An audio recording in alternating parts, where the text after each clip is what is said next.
a couple of books out that I wouldn't mind plugging. New Mother London from Simon and Schuster, Oh, lovely! and What a great addition. yes, it is a nice addition. And this one, I don't know if you've seen that. And not only have I seen it, but you can get that from Forbidden Planet. The links oh, attached can to this you? Oh, good. conversation. Well, then Yeah, and it is we'll spectacular. Those are the Saga yeah, editions, aren't they? they are. Yeah, and it's sort of uniform with the Elrics that they did. Yeah. I, So I yeah, I'm very pleased with that. I think it's beautiful, and you can get that, and certainly the latest Elric volume that Saga published. You can buy that from us. Are the links attached to our Oh, good. conversation. Okay. Well, But that's great. How but many on branches are there? How many forbidden branches? Forbidden Forbidden Planet Planets, branch? there are 10 of them. Okay. We just opened a new one in Camden. Yeah. So basically in Camden there was a famous comic book store owned for the last 40 years by a guy who was an old mate of mine. And It's called Martin Kravitz. And Oh, yeah. when I was publishing music magazines, and I used to work in Camden, I used to work at Mornington Crescent, Greater London Yeah. House. Yeah. I used to walk in my lunchtime to Megacity Comics, and that used to be my first port of call during the week. That's where, Yeah. and then at the weekend I would go to Forbidden Planet, and basically at the turn of the year, at the end of it's 25 now, so at the end of 2024, Martin announced on social media that he was retiring after 40 plus years, and closing the store down because he hadn't been able to find a buyer. And so Oh, I read this. I went and spoke to our owners, who are great fans of Vivian and Nick, great fans of Mega City Comics, great yeah. fans of Camden. So literally, within 10 minutes of reading it, I'd spoken to them. They said, "Go ahead and speak to Martin." I jumped in a cab, Hmm. and then we just started having the conversation. So we took the store over. Yeah, it's a great location. I That's mean, wonderful. Yeah. it's a perfect location. Yeah. And it's on Inverness Street, which where the Yeah. Inverness Street Market is, Well, I and know it's where just Inverness Street is because that's where John Clute lives. He lives on the corner. Oh, when he's in England, he lives. That's that Inverness. That there used to be a butcher's shop on the corner of Inverness Street, um, and now I don't know what it is, but it's but the flat above it is where Pam Celine lived, John Slardek lived, Tom Dish lived, John Clute and Judith Clute lived, and it's where all the American science fiction people who know Clute go and yeah, stay. So amazing. it's an iconic place. In the New Worlds that I did last year, John Clute talks about that because he said it was a straight bus ride between Inverness Street and Ladbroke Grove, and Absolutely right. Yeah. right, and so it was the sort of ley line of the new wave, if you like. So yeah, yeah, great. Amazing. And we've got really good team working there. Um, and uh, and so yeah, it's worked out really well. So we've kept the comic shop in Camden. We did a number of things. We always wanted to be in Camden, and the reason we weren't is because Martin and Megacity was there. Yeah, but him retiring and wanting to sell on the store, and then we took over all the staff in the store as well. So Oh, Jack and good. Vic, who worked there Yeah. for years, they both work for us now. Jack actually, he's a bit of a natural in front of a camera. So nowadays he does like a weekly comics roundup for me and for Forbidden Planet TV. Oh, Comes out every great. Wednesday, and he's a natural. I'd been looking for somebody within the firmament for a while to do it, and as soon as we took over Mega City Comics, like, oh, you're the dude, And so it has worked out well. He was a pirate, for God's sake. He was in the wilds of the ice, wherever it Yeah, was, up north, probably beyond Wigan. I mean, yeah. and It's it's so not true. warm. It's not warm up. It really isn't. It really Oh isn't. no! I mean, Linda says she's never been as cold as she was in her life than when she lived in Ingleton, because the wind came straight off the sea. You could see Morecambe in the distance, 20 miles away, and then you could feel the wind as it came in, just go bam, hit the house, every window in the place shut.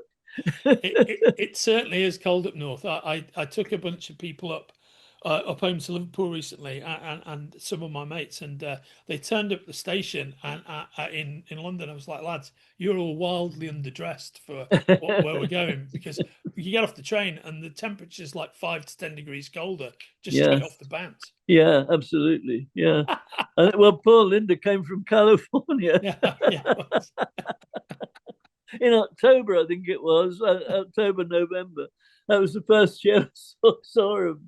It's a wonder she stayed with me. We lived there for some years, and she loved it. I mean, she loved the people, and and the atmosphere and everything. Though she's not that fond of Dales, but I am. Yeah, me too. Me too. But she prefers a few more trees, and I'm quite happy with the limestone pavement or two, as it were.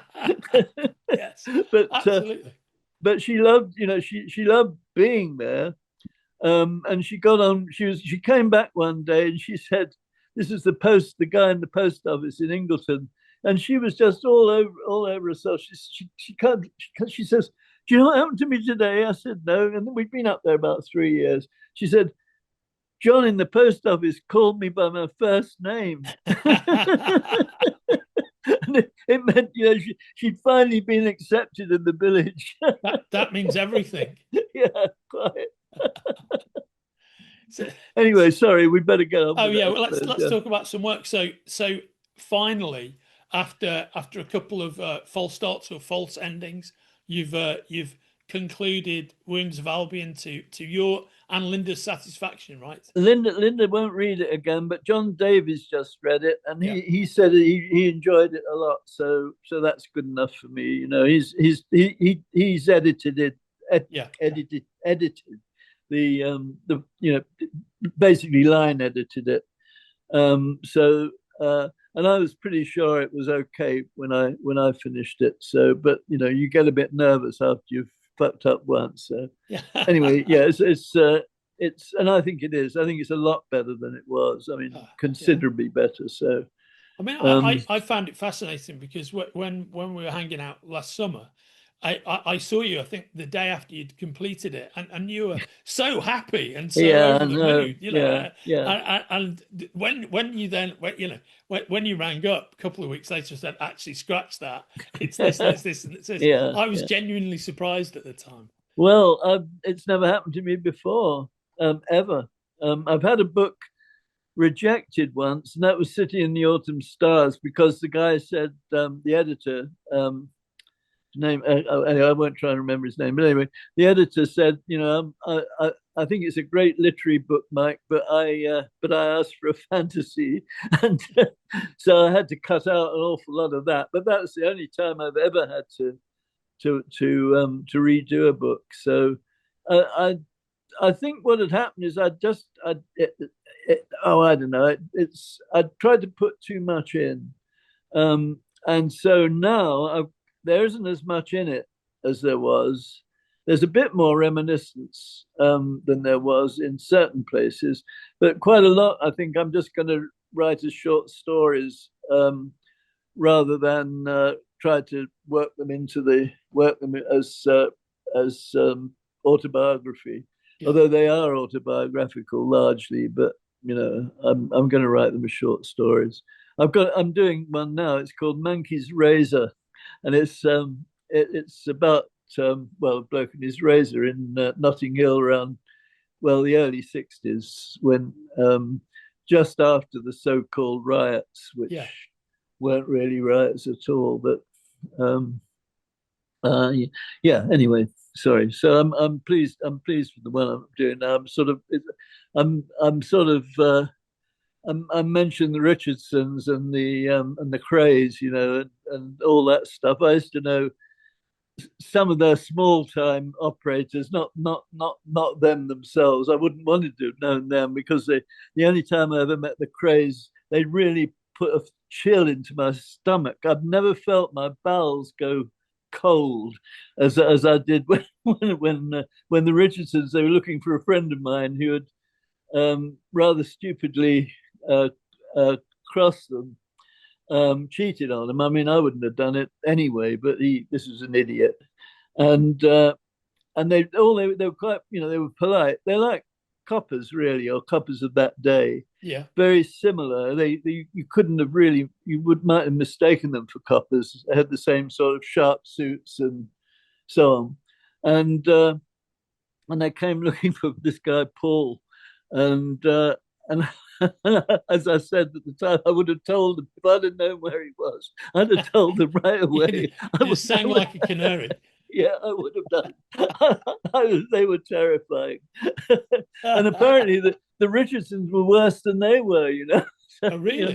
The Richardsons were known as the torture gang. Wow. And they're the ones who used to use bolt cutters, to get rid of your fingers and toes. Yeah. And yeah, not pleasant. Yeah, and also electrocute you. Where they rigged up an old machine that generated electricity, and they used it to advantage. And they also nailed your feet to the floor. I mean, these are real things that happen. This is real medieval stuff, isn't it? Oh yeah, I mean it's and there's I was looking at a film of Charlie Richardson, and they had South London and the Krays had East London basically, and then they sort of shared the rest. But Charlie Richardson, he said, "We never did no violence." He said, "And anybody says so, I'll throw a fucking knife at them."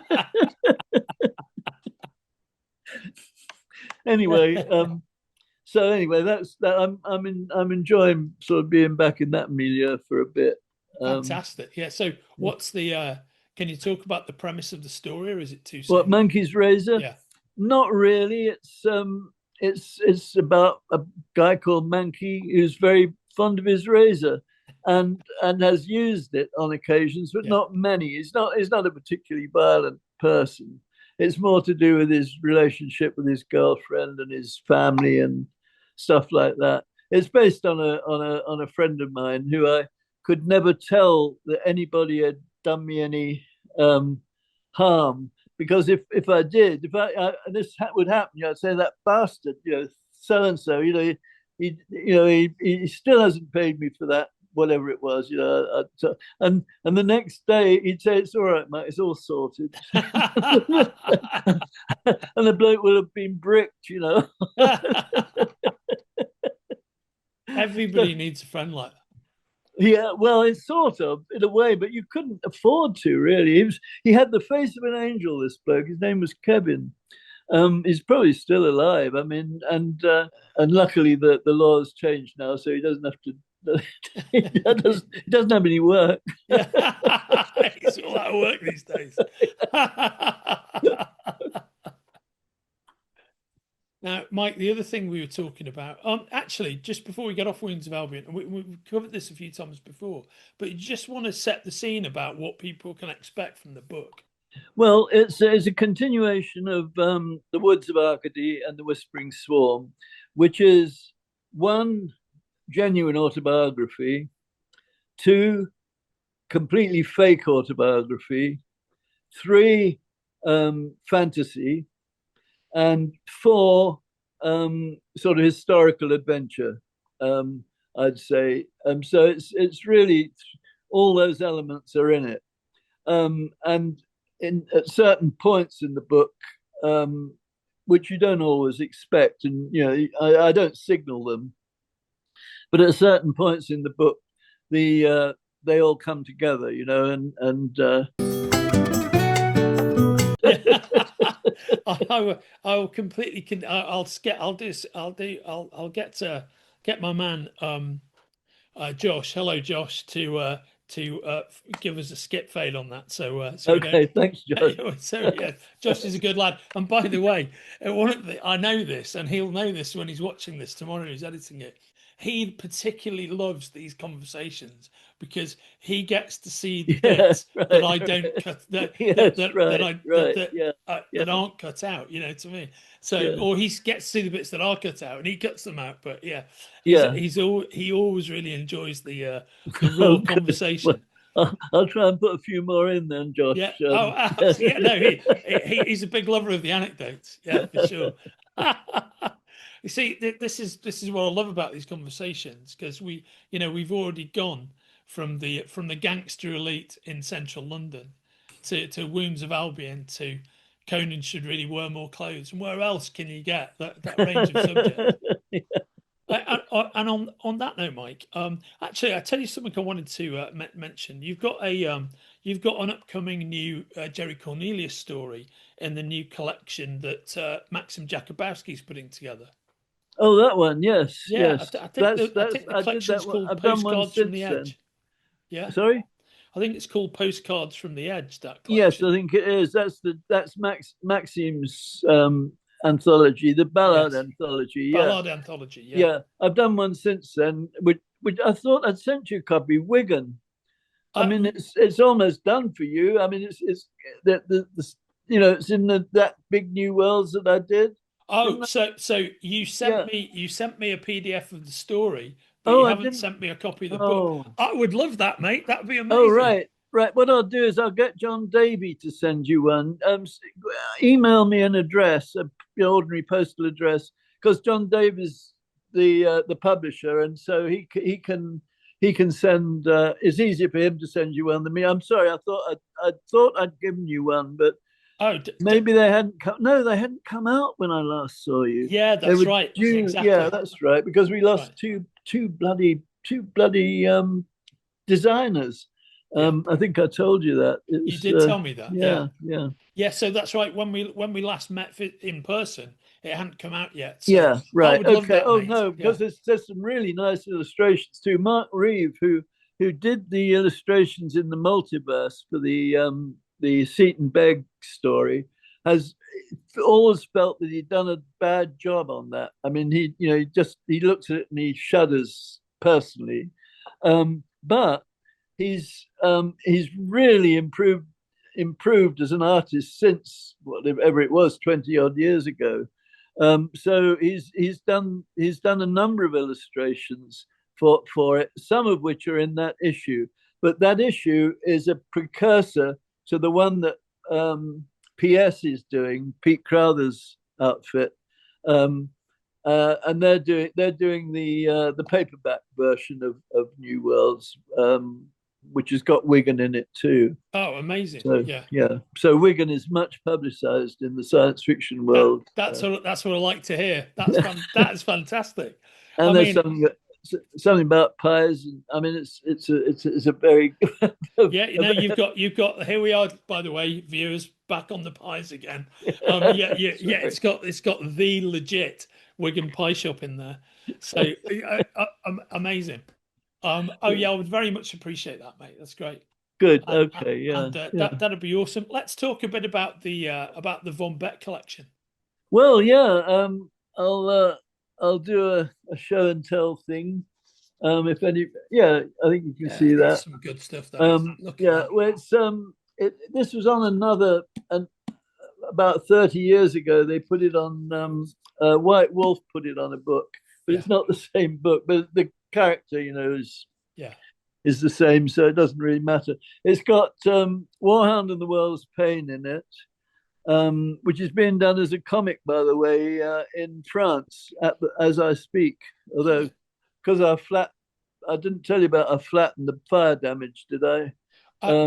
You'd intimated a bit about it, but actually, we can't say it.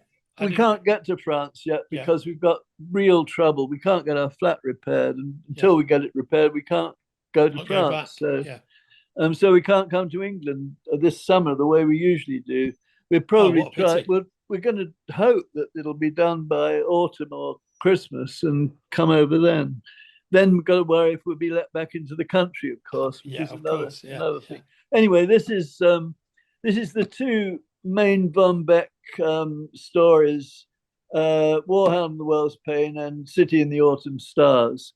And it's a really, I mean, it's got the end papers are lovely. They're historical actually, because they're just, you can't see them. I can't see them. Yeah, let's have a look. Oh yeah, I can see a bit of that. Yeah, it's just a map of Europe, really. You know what? I really love map-based end papers. It's one of my favorite. Yes, I do too. Yeah, I've always liked them. And there's this Achilles oh inside. wow! Look at that.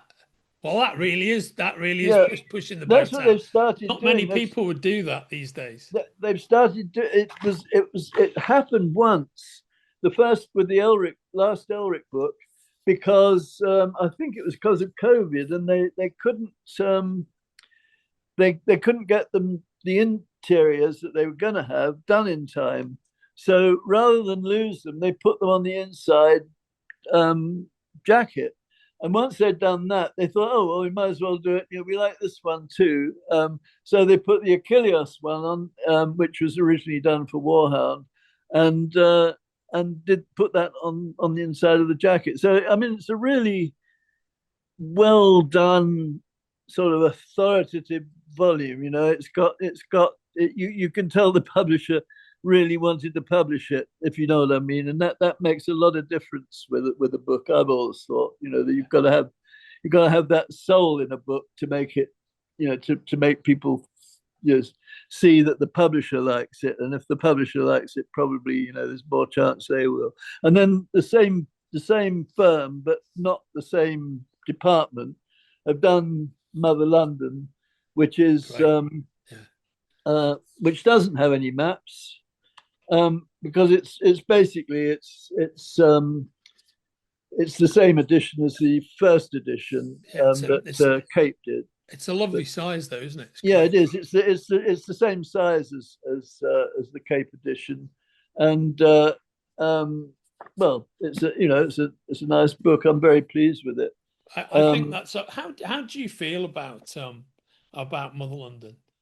Oh, well, I think it's one of my best books, and it's the one I feel the most, if you like, affection for. It was a sort of celebration of my home city and the people in it.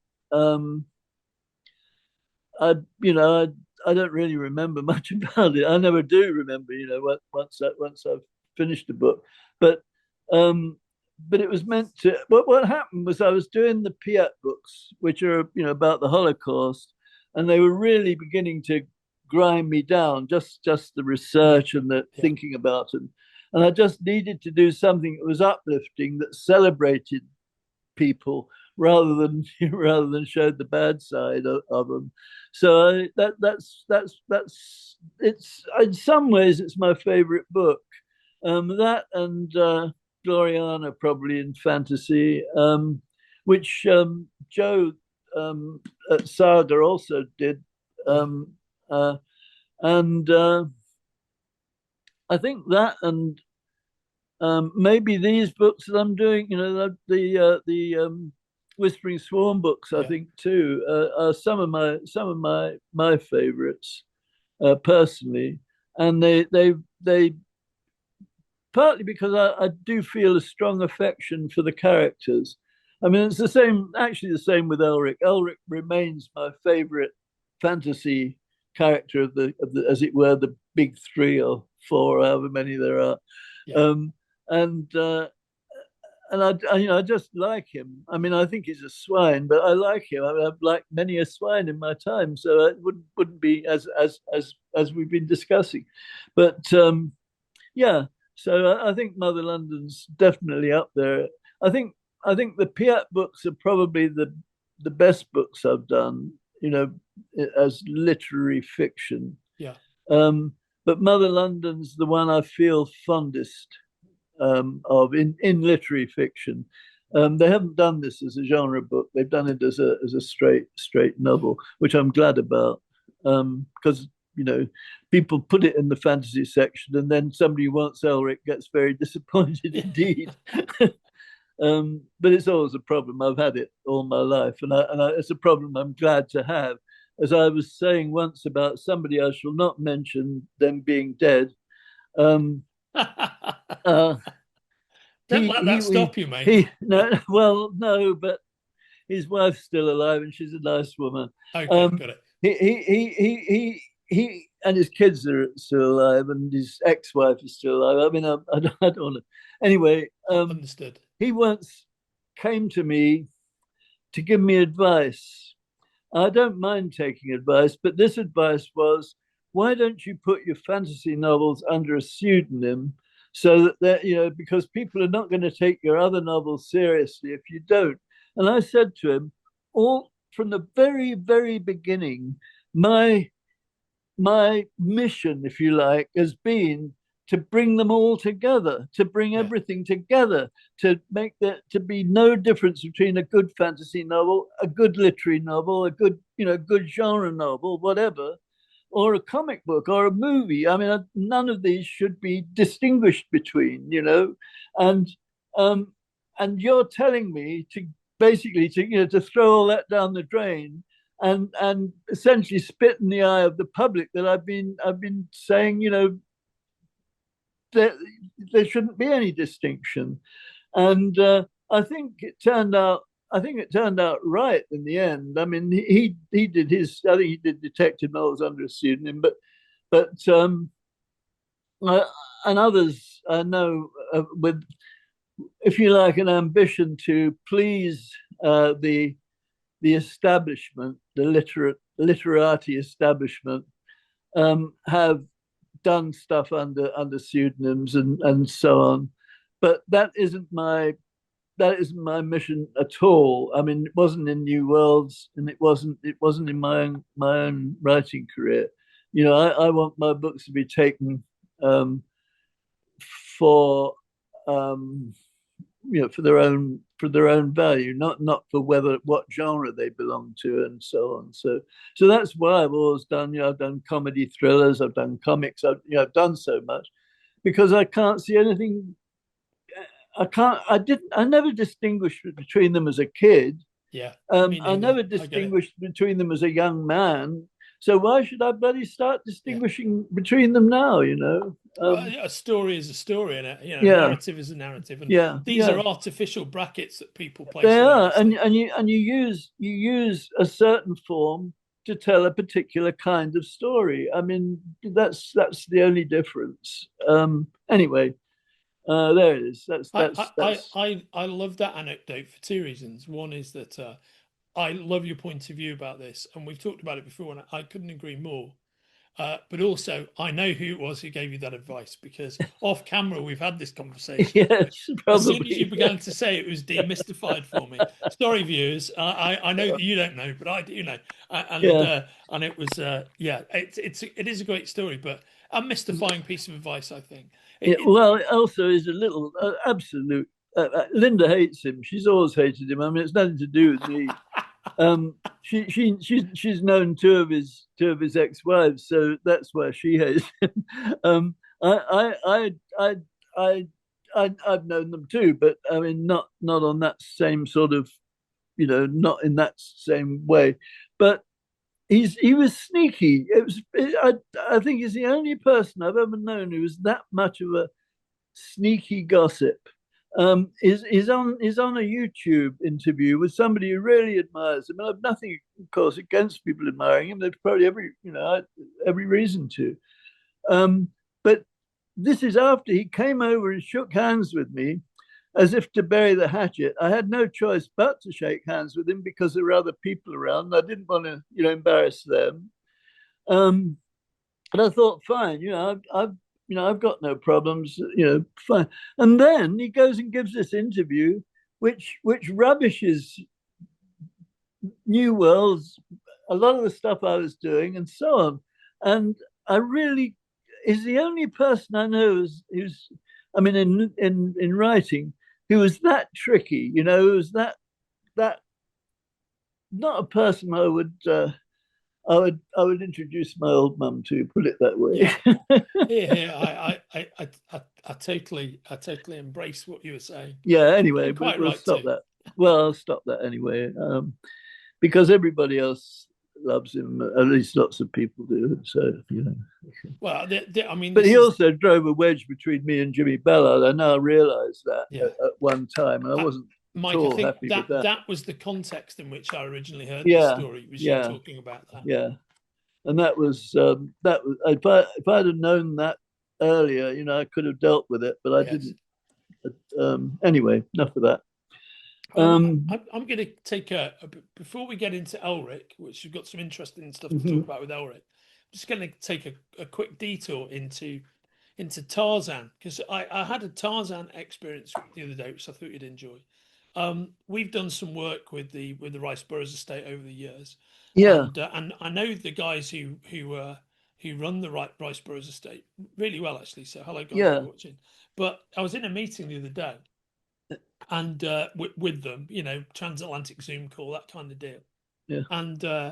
And one of the guys who came on, who's like the creative director now. What's his name? Chris? No, it's Chris. It's a dude called. His name is Wolf Larson. Oh, okay. Yeah. And not spelt like the sea wolf, but very close. Yeah. Yeah. Okay. And that's the first comment I made. Oh, you know, like the sea wolf, amazing, blah blah blah. Yeah.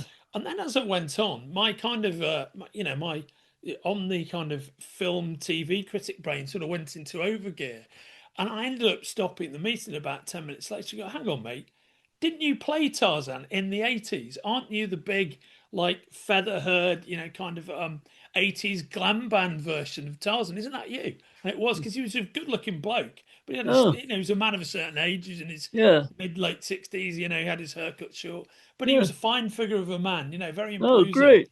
And and so, you know, but the great thing is he didn't introduce himself that way. And you know, you'd think if you're working for the Rice Burroughs estate, I used to play Tarzan, by the way. He didn't even mention it. But it just clicked as it went. I was thinking at first, I was like, he's a handsome looking fellow, isn't he? You know what I mean? And then it was like, wait a minute, that name. And that's who he was. Oh, good. Yeah. Yeah. I haven't had any dealings with him. No, I've had dealings with some of the other guys there. They're all very nice people. Yeah. And I got an award. I should have brought that, because the last time I was on another talk with the bloke who runs an Edgar Rice Burroughs fan page, and I got an award, which is an Edgar Rice Burroughs award. And if you can sort of, well, you can't really. Give me a second, and I can, because that'd be great, because I can cut through this. Yeah, made it. Hey, faster than a speeding bullet. God, I know. They call me the Flash. I think it's the Flash. It might be the Flash. There it is. I'm very proud of this. Oh, let's have a look. Can you read it? Yeah, okay. So the Edgar Rice Burroughs Heritage Award, the Facebook discussion group for the love of all things Edgar Rice Burroughs, recognises Michael Moorcock. And could you just lift it up a little bit? Yeah. For steadfast commitment and dedication to the legacy of Edgar Rice Burroughs, September the 1st, 2024. That is brilliant, mate. Isn't it great? You are proud of that. I really am. I mean, you know, it's a sort of, it goes back to my beginnings, if you know what I mean. And because they were the first books I ever read, first grown-up books I ever read, first novels I read. You know, I started with a Burroughs fanzine, and it got me my first job on Tarzan adventures. So yeah, I'm happy with that. I like the books they do too. Edgar Rice Burroughs Incorporated are doing those lovely books they're producing. It's Christopher Paul Curry is one yes, of the guys that's him. Yeah, he's a good dude. He's a good dude for sure. And those editions they do are lovely. And the two people who kind of head it up now, it's Jim Sulos, who's the or Sulos. He's the president, and he works a lot with a lady called Kathy Wilbanks. Oh yeah, so, I know the names. I don't think I've. Yeah, they're lovely people, and you know, they keep the flame lit bright for Tarzan, and for everything, for Pellucidar, for Mars, for everything. Oh, absolutely. I knew the one of the early directors of Edgar Rice Burroughs Incorporated is called Robert something, and that's the bloke I spoke to. I think it was either him or somebody there who insisted that I do the script for The Land That Time Forgot, and that's the bloke I knew, and he was very good, but he left for some reason, either because, I don't know, he may have been incompetent. He gave me breakfast at the Savoy. Maybe that was the reason. But I've had a few episodes like that where I've been taking people dining with Nick, and I've made a rather sumptuous choice, which yes. I've seen the nerves in his eye going just as well. I bet you've never done. Company. My friend Mike Dempsey, when he knew he was getting fired from Granada, this is at Frankfurt, he took everybody, every single person he could find at Frankfurt out for this incredible meal, which drinks, meal, everything, and on the company credit card. And it was his final act of defiance, because he was that sort of a bloke. And he's one of my best friends. And I mean, he unfortunately died a terrible death, really. But and he was sober, which was unusual. There you go. I think he's probably holds the record for company credit card spending, because it was really, he knew he was going to be fired when he got back, so he thought, bugger it, this is what I'm going to do. I don't think Granada ever really recovered from that. Yeah, they've still got the franchise for the Northwest, though, so yeah. Still, my brother, who himself has had a history of muscular credit card use, will really enjoy this story. So back to Elric, I guess, by way of and credit I'm cards. sorry to be sort of casting around. I've lost the top of this water, and the last thing I want to do is spill it on this table, which is a very expensive table. Oh God, I've lost it. It's no good. I'll just have to keep drinking until it's gone, I think. I think that's a wise strategy. Yes, yeah. So one of the things that we're doing in 2 parts at Titan Comics this month, which is June 25, and then I think the second part's in October 25, is we're doing a 2-volume edition of Chris Roberson's adaptation of Elric the Balance Lost as part of the Michael Moorcock library. Yeah. And I remember you telling me when we spoke a while back that you're a big fan of Roberson's writing. Absolutely. I think he did a tremendous job. I mean, he's a very good writer, Chris. I've lost touch with him. He used to live in Austin, so I'd see a fair bit of him. I remember one night he and what's Lou's name, who's now in Montgomery, Alabama, used to do Pyre books. Oh, I can't quite remember. Anyway, he, Chris, and another bloke, I think it was the day that I received Stormbringer, which was from Raven Armory, and they'd done this wonderful. I mean, it's a tremendous sword. They're people who make stuff for the Tower of London and so on, and so it's a proper sword. It's properly balanced and everything. And I had it in the boot of the car, and we all went out, and they all wanted to go with it when I told them, I've got Stormbringer in the back of the car, and so they all anyway. All those blokes have left Austin now, which is a great shame. I've only got one friend in Austin left, who I saw the other day. I guess that's why Austin is not as weird anymore, right? Oh, it's nothing. It's nothing. It's if you like to put it briefly, it's Tesla country now. I mean, it's just a small version of becoming very rapidly a small version of Houston. And the whole of the countryside around here, which used to be, cattle country mostly, or just wild country, is now developments everywhere. And Tesla has built these sort of, how in the old Doctor Who places, he'd get into this weird plant where they were making sort of alien creatures or whatever it was. It was all, some huge building, which I don't know what it actually was. Well, that's what's going up all around Austin, and it's like Tesla. What's his name? God, I can't even remember his name, but the bloke who runs Tesla. Musk, Musk, yeah. It's like he actually, and he looks like an alien anyway. And sounds like one.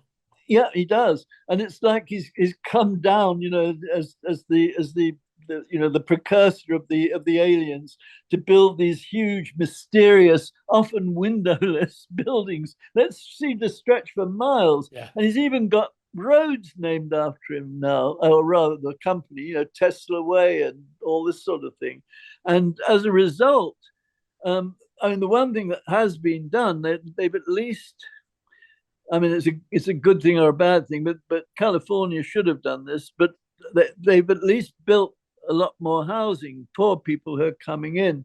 But that means that this small town that used to be the absolute classic American small town, you've never been here, have you, to where I live? I haven't been to where you live, but I have been to Austin. Yeah, you've been to Austin, but you haven't been here. Been to where you well, are, it used to, it was Main Street. It had old blokes playing dominoes in the back of the feed store. I mean, it really was like that when we first moved here.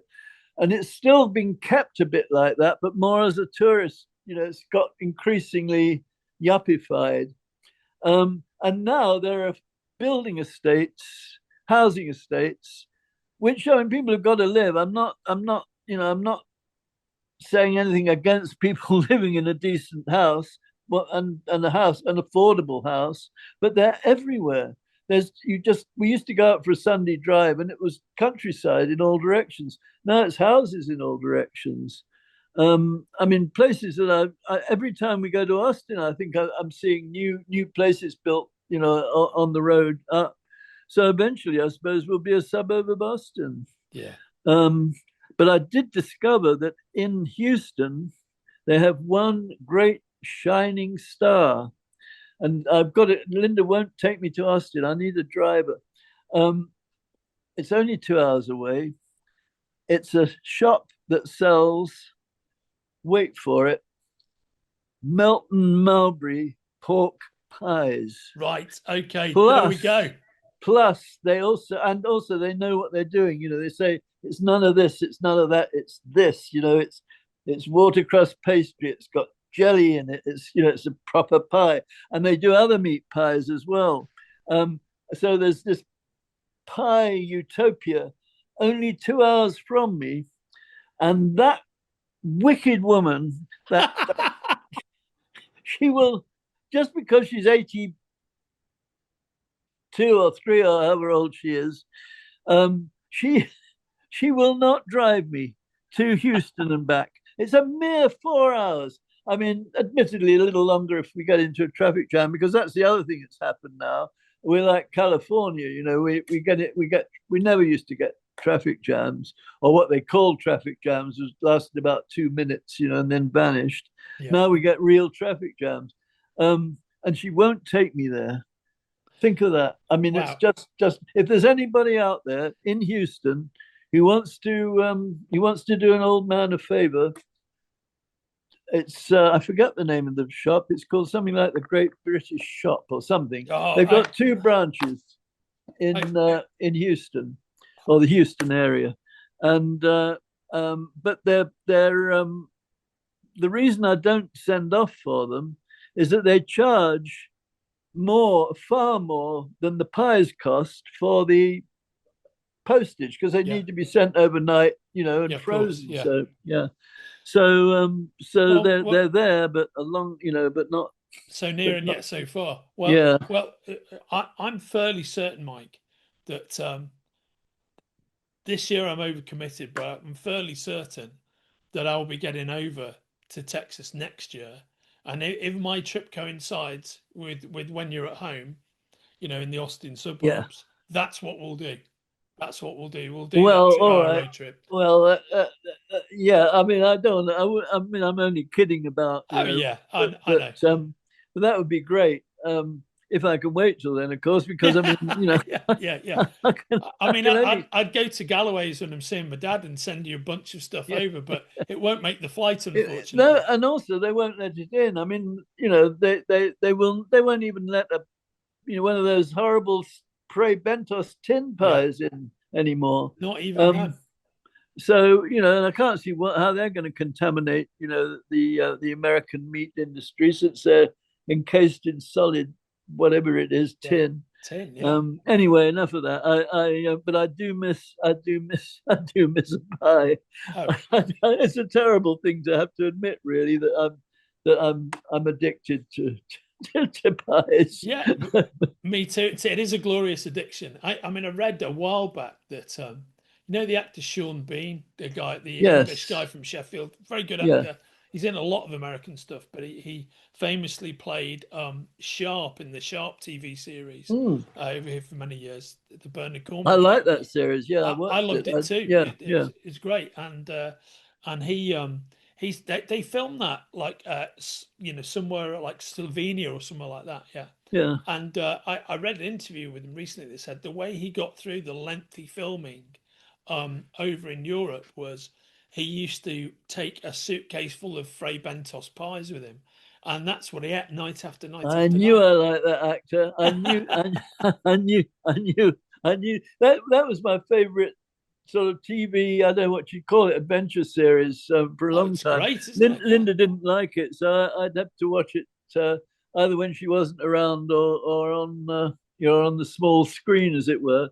But yeah, I thought it was a superb series, but they only did a few. I mean, they didn't really do as many as I could have stood, and I don't blame them for it because it would have they would have weakened them, and Yeah. I'm sure. But yeah, I thought it's probably the only series of its kind I've ever really thoroughly enjoyed. Well written, nice bit of folk music theme from one of the blokes who was an actor in it. That's exactly right. Over the hills and far away. Yeah, Yeah, right da, da, on. da, da, da, da, da, da, da, da, yeah.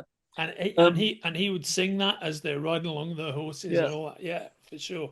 Or I even trudging through bought the some landscape. I bought some toy riflemen from Britain's on as a result of that. They do a series of they're not they're British riflemen, but they were really for the American French and Indian War. But they were good enough for they were the same little blokes. So I've got these little tiny riflemen. You can't beat your classic lead soldiers or whatever. Oh well, I collect them. So Yeah, I know you do. Yeah. in fact, all of the story I've just finished, I'm finally breaking down the little tableaus that I did for certain scenes, not every scene, but some of the scenes, because I've got a Dick Turpin and Dick Turpin's in it. So I've got some highwaymen and trams, and it's a highwayman and tram story among other things, so I managed to get Corgi, I think, put out a series of trams many years ago now, probably about 30 years ago. But I've got them, and I've got the highwaymen to go with them. Highwaymen cost a lot more than the trams, I might add, because they were done in the 30s, I think, originally. Yes. Anyway, there we go. Sorry, boring. Fascinating, not boring. Mike, I think as ever we've covered a great variety of subjects. I would have been very disappointed if we hadn't covered off meat encased in pastry, and we managed to do it again, which I'm very pleased about. Yes. Let's close out on the fact that we published last year to great acclaim, quite rightly, a beautiful collected edition of your Morcox Multiverse that was originally published by the DC imprint Helix. But I think, to be fair to my compadres at DC, of whom there are many, and to be fair to the Helix imprint, which I liked, I think we definitely improved the presentation in our version. Oh, absolutely. I mean, that is by far. I just gave a set to a friend of mine. He said, "Well, I've already got the DC set." I said, forget the DC set. This is, it's only one volume, I think, the DC one. But I said, forget that. This is infinitely better. I said, it's got better coloring. It's got all of the little bylines and everything that I wanted put back in, and so yeah, no, that is. I actually had it up on my. Well, I've got a rack of stuff that I use with my computer, but I had those two books up through most of the time I was doing the Wounds of Albion. because it touches on that. I've got the same. I've got Bugley Otherly and the Chaos Engineers, and all those people. And of course, what I forgot to mention, Mark Hodder and I have been doing a Zenith the Albino and Seton Beg the Metatemporal Detective series, which I think the first one's coming out this year, both from Gollancz and in America. It's called The Albino's Secret, and it touches on Elric. I mean, it's like we've put Zenith the Albino. Oh, there's another book that's coming out too. Sorry, there's Zenith the Albino, but it harks back to his past and his absolute, infinitely deep past. So it reflects on the Elric story all the way through. And we're doing 3 of those. We've done one set mostly in Romania, Turkey and Romania, and during the 30s, just at the start of the Nazi revolution, if you like. We've finished another one which is done at the time of the October Revolution, the Russian Revolution, and the one we're doing now is dealing with the Keeler affair and is set in round Ladbroke Grove and all my old stamping grounds. So and Saga are doing those too. I think it's Simon Schuster. And they're really, I mean, I'm really pleased with them. Mark's really good at this sort of thing, and together, I think we've just put what we're both good at, together, and done some good. I mean, I enjoy reading them. Put it that way. Well, the next time we chat, because where I was going with the multiverse is we're doing a really nice slipcase edition with both books in a slipcase. Oh, that would be great. In October time. So I thought we could use that to have our long threatened conversation with Walter Simonson with the three of us. Absolutely. Yeah. When the time is right, we'll have a chat about that too. Okay, great. All right. That'd be amazing. Yeah. But the multiverse slipcase edition, again, coming out. I'm so pleased you're doing that. I mean, that's again something I can give to people. It's something I'm proud of. Just as sort of gifts, and because I really like doing that.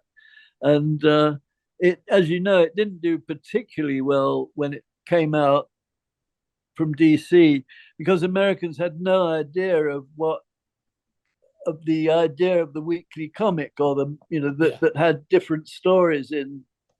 They didn't seem to know about that anymore, although they'd had them at one point, but not serials, I don't think. There'd been things like I think the early Marvel comics with Captain Marvel and so on had Bullet Man and Ibis and a few others in a comic, but they were individual stories. They hadn't run serials. So I think they were slightly baffled by it when it first came out. But it's in the time that it's been out, it's gathered gathered more readers. I think the American audience. It's interesting because I know that one of the big advocates for the series and putting it out at DC was a mutual friend of ours. The head of sales, a Texan, in fact, Bob Wade. Yeah. And because he's a huge fan of your work. Yeah. So yes, I know him. I used to correspond with him, but I haven't. He's a great bloke. And he doesn't live far away from you, Mike. He's in Fort Worth. Yeah. Where my sister-in-law lives, actually. Right on. And I know that he was a big advocate, and as I say, a huge fan of yours. And I think it's an idea that it's actually, I think just the American audience is just that much more sophisticated when it comes to the anthology form and that serialized format. And I think also it's a question of format. I just think the format we put it out in suits the work far better. I think than the original. Also, I was saying about Saga, how their books, have the authority of being of the publisher behind them. It's the sort of soul of the book, in a sense. newspapers have the same thing. I mean, of all sorts, about magazines, newspapers, everything. They've got to have that something about them, and when they lose it, that's when they start, their sales start dropping. In my experience, anyway. But I think that's what Titan have done with the multiverse. They've actually sort of put the soul back into it. I don't say that the Paul. What's Paul's name? The old boss of DC. Paul Levitz. Paul Levitz, right? He was behind it too. I'm sure he was. I'm sure. Yeah, well, Paul is a great bloke. Actually, he's been on here a few times, and he's a very smart guy. Yeah, he is. Yeah, He's got a lot of empathy. But he was. I think he very much saw himself in that role of your classic comics publisher who leads from the front. Like the guys of yesteryear, and that's what. Absolutely. I mean, he managed to run DC very well for like a 30-year period, and keep all the suits at Warner Brothers away from the comics creative process. He was very, very good at that. He really did. And I told you he sent me a CC Beck original, but unfortunately it's of a Tolkien character. What's his name? Gandalf. Gandalf, yeah. But it looks as much like the wizard from Shazam himself, right? Yeah. So I'm perfectly happy to forget that it's Gandalf. Right on. What a wonderful, he wonderful nice gift. bloke. What? He's a super nice guy. Yeah. And Bob, I don't know why. I don't know why we sort of aren't corresponding anymore, because we used to correspond pretty regularly.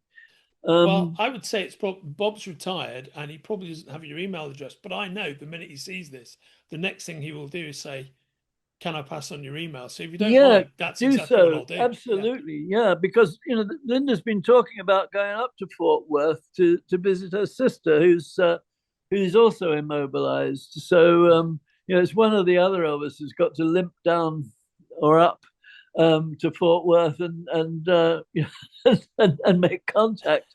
So while she's sympathizing with her sister, who I like, I mean, I'd be prepared to sympathize with her, but not as long.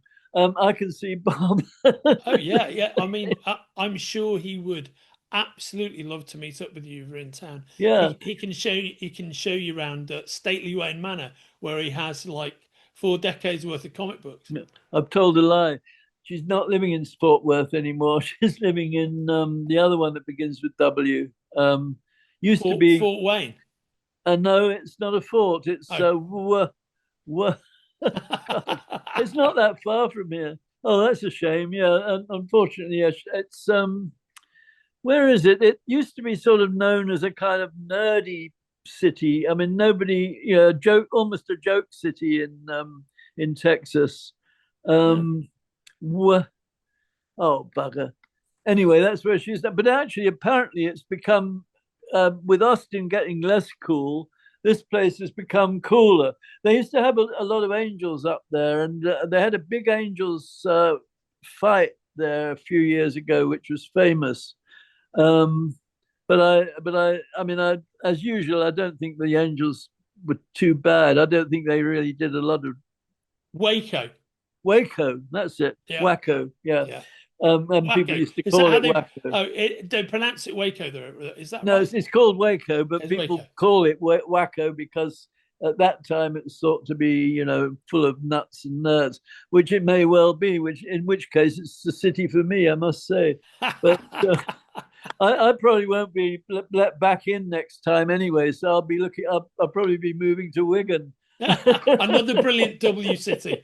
That's it. It's all the W's tonight. Absolutely. Oh well, this leads me on to the fact that it might be time for my supper. And what better than a pie? That's I can root one out the freezer. You bastard! Don't show me. Mike, it's fucking great to see you as always, mate. Yeah, it really is. It was lovely seeing you last year. By the way, I mean it just made a nice change to see you actually physically. Yeah. For a nice change, and I look forward to the Camden shop doing well as well. So thank you, mate. It is doing well. I'll get John Davy to send you the. You send me your a physical address, and Yeah. I'll get John to send you the new worlds, Mike, that'd be which that'd be actually amazing. broke even. I Oh, was not wonderful. expecting that. I mean, I was almost horrified. New Worlds breaking even. I mean, I hadn't done that since about 1967, I think. Well, I think that's a fine outcome. That's the charm of Lancashire for you. Yes, it's true. If it had, it probably sold most of its copies in Wigan, because Wigan's on the front. So Oh, brilliant! Oh, I can't wait to see it, mate. That'd be amazing. Okay, yeah, all right. Well, Mike, you take care of myself. Yeah, Take care of yourself. Yeah, my dad sends his love, by the way. and the same to your dad. You tell him to keep on keeping on, and tell him about that walker. That's not, that it might suit him, because it keeps your legs exercised as well. Yeah. So you have to keep your legs going. You're supposed to keep your legs going, absolutely. And most of us don't. I mean, most of the people I know who have physical therapy forget about it almost as soon as the physical therapist has shut the door behind them. But tell him that this might work for him. It gives you mobility without actually, it makes you look a bit like a sort of a Star Wars monster. But that's all to the good, because you can intimidate people while you're walking. He will definitely be into that. So I will eat my pie, and then I will speak to the owl fella, and I will recommend this to him. And Mike, give my love to Linda. It was great to see her earlier on, and I will see you, and we'll talk again sooner rather than later, mate. Yeah, great. Okay, very nice to talk to you again. Brilliant as always, mate. You take care of yourself. Yeah, I will. Yeah, see you, cheers. Mike. Cheers, take care. Mate. Bye. If you're enjoying watching Forbidden Planet TV, and you're enjoying watching us talk to the world's most interesting and accomplished filmmakers, authors, artists, musicians, creators, subscribe right here. See you soon.